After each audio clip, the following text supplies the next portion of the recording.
Faltavam só 2 dias para a Páscoa e os ázimos. Os sumos sacerdotes e os doutores da lei procuravam maneira de capturar Jesus à traição e de o matar. É que diziam, durante a festa não, para que o povo não se revolte. Jesus encontrava-se em Betânia, na casa de Simão, o leproso. Estando à mesa, chegou uma certa mulher que trazia um frasco de alabastro com perfume de nardo puro de alto preço. Partindo o frasco, derramou o perfume sobre a cabeça de Jesus. Alguns indignados disseram entre si: para que este desperdício de perfume?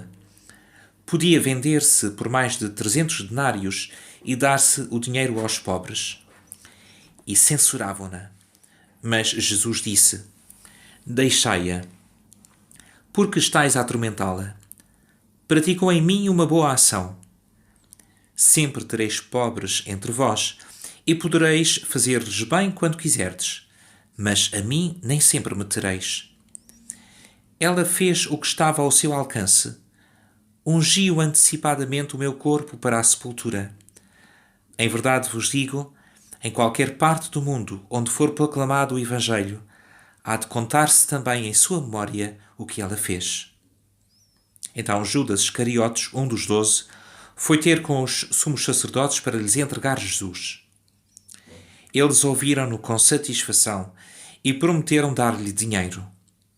E Judas espreitava a ocasião favorável para o entregar.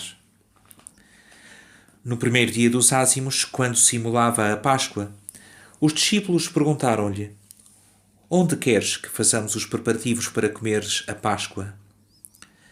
Jesus enviou então 2 dos seus discípulos e disse: ide à cidade e virá ao vosso encontro um homem trazendo um cântaro de água. Segui-o. E onde ele entrar, dizei ao dono da casa: o mestre manda dizer onde está a sala em que hei de comer a Páscoa com os meus discípulos. Há de mostrar-vos uma grande sala no andar de cima, mobilada e toda pronta. Fazei aí os preparativos. Os discípulos partiram e foram à cidade. Encontraram tudo como ele lhes dissera e prepararam a Páscoa. Chegada a tarde, Jesus foi com os 12. Estavam à mesa a comer quando disse: em verdade vos digo, um de vós há de entregar-me, um que come comigo. Começaram a entristecer-se e a dizer-lhe, um após outro: porventura sou eu? Jesus respondeu-lhes: é um dos 12, aquele que mete comigo a mão no prato. Na verdade, o Filho do Homem segue o seu caminho, como está escrito a seu respeito. Mas ai daquele por quem o Filho do Homem vai ser entregue. Melhor fora a esse homem não ter nascido.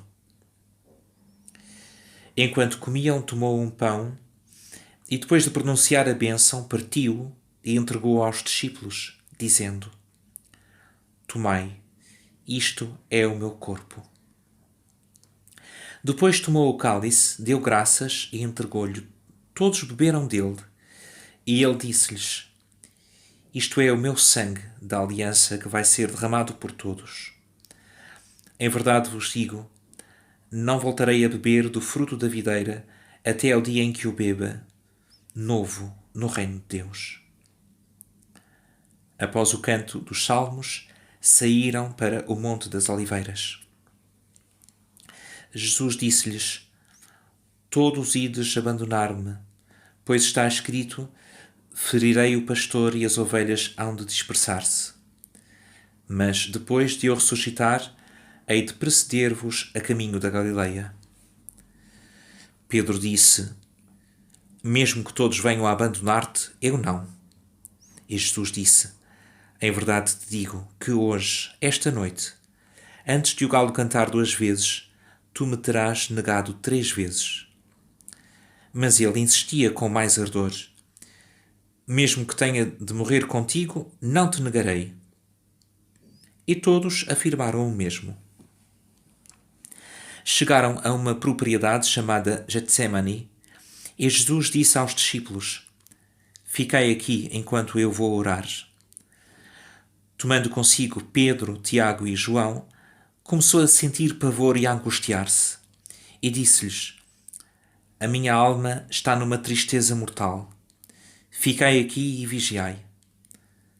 Adiantando-se um pouco, caiu por terra e orou para que, se possível, passasse dele aquela hora. E dizia: Abba, Pai, tudo te é possível. Afasta de mim este cálice. Mas não se faça o que eu quero, e sim o que tu queres. Depois foi ter com os discípulos, encontrou-os a dormir e disse a Pedro: Simão, dormes? Nem uma hora pudeste vigiar. Vigiai e orai para não cederdes à tentação. O espírito está cheio de ardor, mas a carne é débil. Retirou-se de novo e orou, dizendo as mesmas palavras. E voltando de novo, encontrou-os a dormir, pois os seus olhos estavam pesados e não sabiam que responder-lhe. Voltou pela terceira vez e disse-lhes: Dormi agora e descansai. Pois bem, chegou a hora. Eis que o Filho do Homem vai ser entregue nas mãos dos pecadores. Levantai-vos, vamos. Eis que chega o que me vai entregar.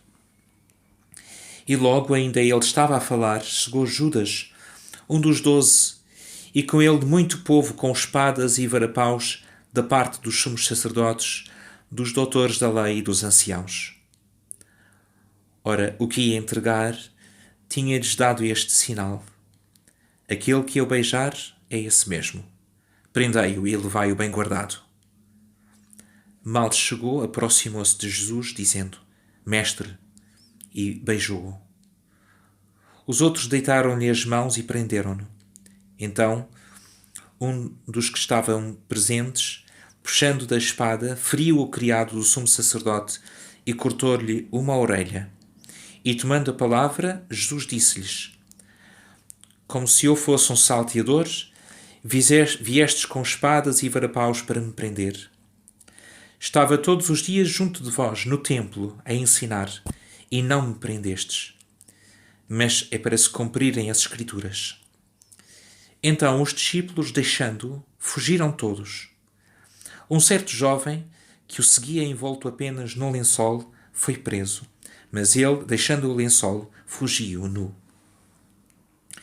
Conduziram Jesus à casa do sumo sacerdote, onde se juntaram todos os sumos sacerdotes, os anciãos e os doutores da lei.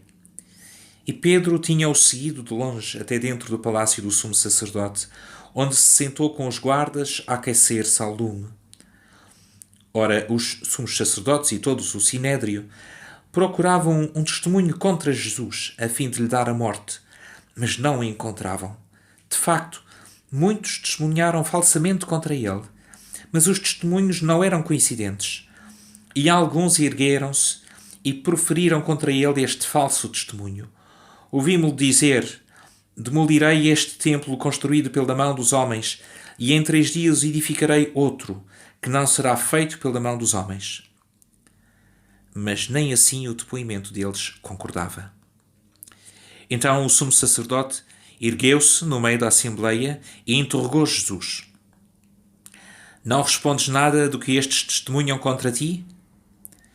Mas ele continuava em silêncio e nada respondia. O sumo sacerdote voltou a interrogá-lo: És tu o Messias, o Filho do Deus bendito? Jesus respondeu: Eu sou. E vereis o Filho do Homem sentado à direita do poder e vir sobre as nuvens do céu. O sumo sacerdote rasgou então as suas vestes e disse: Que necessidade temos ainda de testemunhas? Ouvistes a blasfémia? Que vos parece? E todos sentenciavam que ele era réu de morte. Depois alguns começaram a cuspir-lhe e a cobrir-lhe o rosto com um véu e batendo-lhe a dizer: Profetiza! E os guardas davam-lhe bufetadas.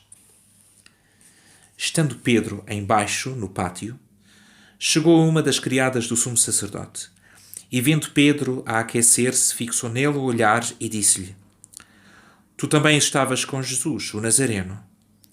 Mas ele negou, dizendo: Não sei nem entendo o que dizes. Depois saiu para o átrio e o galo cantou. A criada, vendo-o de novo, começou a dizer aos que ali estavam: Este é um deles. Mas ele negou outra vez. Pouco depois, os presentes disseram de novo a Pedro: Com certeza que és um deles, pois também és galileu. Ele começou então a dizer imprecações e a jurar: Não conheço este homem de que falais. E logo cantou o galo pela segunda vez. Pedro recordou-se então das palavras de Jesus: Antes de o galo cantar 2 vezes, tu me terás negado 3 vezes. E desatou a chorar.